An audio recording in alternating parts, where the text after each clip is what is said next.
l'invitation. Jacques est journaliste. Bouraïma Tchabouré, bonsoir Bouraïma. Bonsoir Etonam et bonsoir à tous ceux qui nous regardent en ce moment. Bouraïma est le directeur de publication du journal Le Messager. Credo Tété, bonsoir Credo. Bonsoir Etonam et merci pour l'invitation. Credo est journaliste et analyste politique.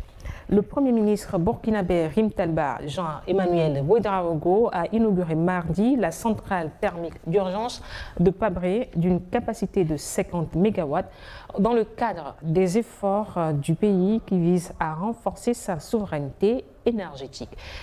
Jacques, comment est-ce que vous évaluez les avantages immédiats de cette centrale thermique, capacité de 50 MW, délai de construction record de 90 jours?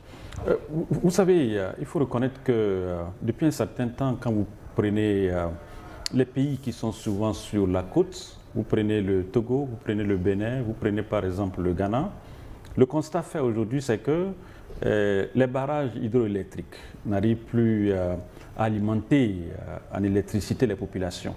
Donc il faut passer à une autre étape, vu ce que le Burkina fait actuellement. C'est vraiment une très bonne chose. Et je compare ça avec ce que le Togo est également en train de faire, avec l'installation des postes photovoltaïques pour alimenter en électricité nos populations.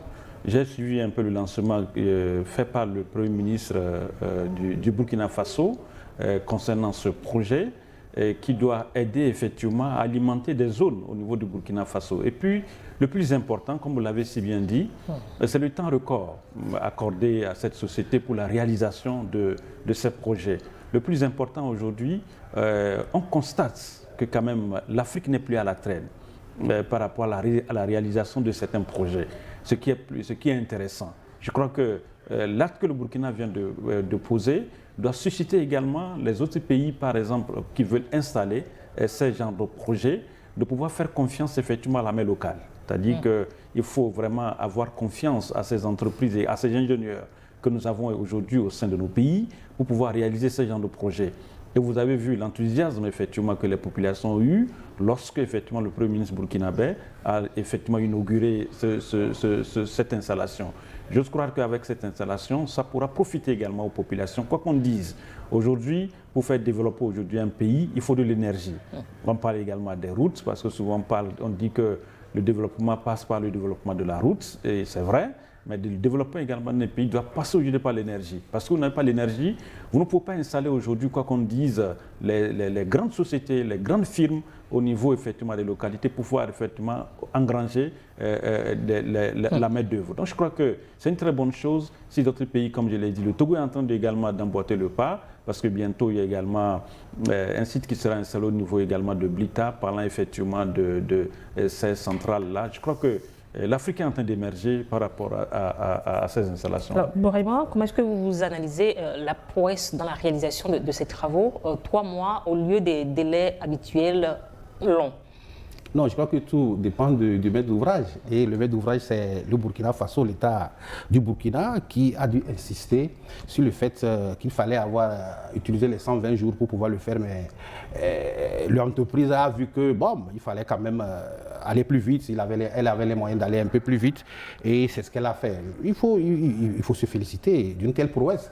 C'est très important. Et surtout que l'entreprise également sait que moindre erreur, elle peut être sous le feu des projecteurs et que ça ne va pas être facile pour elle. Donc, elle a dû mettre les bouchées doubles pour pouvoir le faire, pour arriver là où on est aujourd'hui. N'oubliez pas qu'au même moment où on inaugurait cette centrale, je crois que c'est 12 groupes électrogènes qui ont été utilisés à ce niveau. Au même moment où on le faisait, on lançait également un autre projet de 120 mégawatts. Donc, ça veut dire que le Burkina a 220 ou bien 120 120 mégawatts.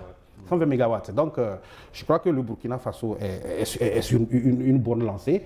N'oubliez pas que le Burkina, je parle du pays, il veut être totalement indépendant. Et il faut comprendre que le Burkina Faso exporte plus de 50% de son énergie en besoin énergétique. Importe. Oui, il importe plus de 50 à 60%. D'abord de la Côte d'Ivoire, ensuite du Ghana et dans une moindre mesure le Togo.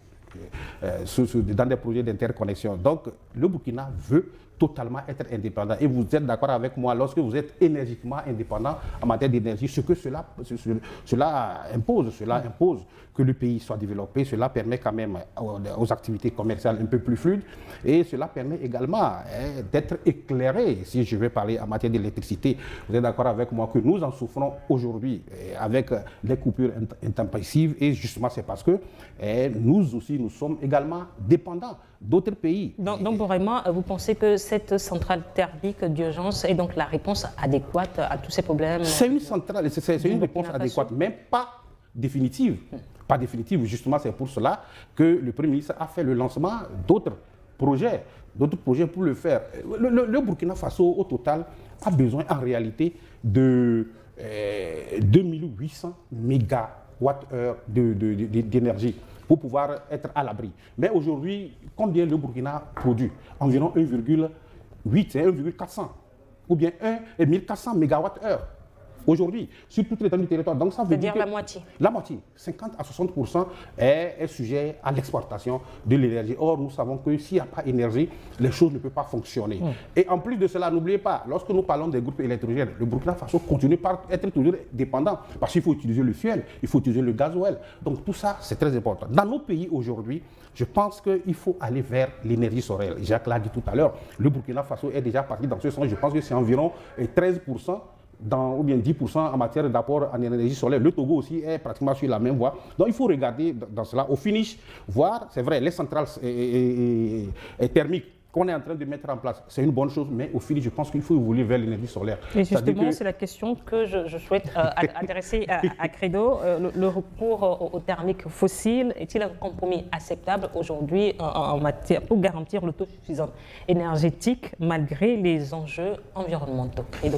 Non, je crois que la démarche ou bien l'approche énergie solaire aujourd'hui, c'est un sujet de discussion même dans l'espace CEDEAO. Et il y a la CEDEAO qui a mis en place même un projet qu'on appelle le ROGEAP, qui fait des efforts en vue de la vulgarisation du processus de l'énergie solaire. Aujourd'hui, malgré tous les efforts que nos pays font, donc il va falloir qu'on passe à ce stade-là. Et ce stade d'énergie solaire vient en complément des efforts qui seront faits sur le plan local en termes de centrales hydroélectriques. Maintenant, avec le nouvel enjeu développé aujourd'hui par le Burkina Faso, il faut s'en féliciter. Et s'en féliciter parce que c'est une démarche du Burkina Faso qu'on peut appréhender à 3 marches d'escalier.